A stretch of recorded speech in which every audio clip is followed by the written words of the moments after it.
আজকের সকালটা একটুকু অন্যরকম। তার কারণ হচ্ছে আজকের দিনেই এই মহারানী আমার কোল আলো করে এসেছিলেন।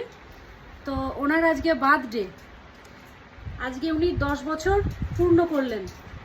মানে ও 2015-তে ওর জন্ম, তো ওর 10 বছর পূর্ণ হলো, আজ হচ্ছে ওর জন্মদিন।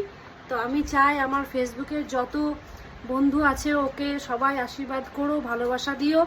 হ্যাঁ বাবা, তুমিও বলো যে সবাইকে প্রণাম। সবাইকে প্রণাম দিলাম, বড়দের প্রণাম আর ছোটদের ভালোবাসা।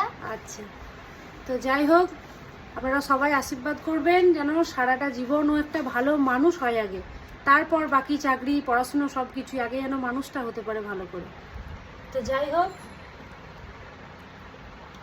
এই হচ্ছে অবস্থা এখন আপাতত। ঘড়ির কাঁটায় বাজে 10:30। পুজো টুজো সমস্ত কিছু করানো হয়ে গেছে। এমনিতে বাইরে প্রতিবারই বাইরে যায়, তো আজকে আর সেরকমভাবে কোথাও যাওয়া হয়ে গেল না। আমাদের বাড়িতেই দামোদর আছে, মহাদেব আছে, সেখানে গিয়ে পুজো টুজো দিয়ে আসা হয়েছে। দিয়ে এসে এখনও সকালবেলায় টিফিন করছে।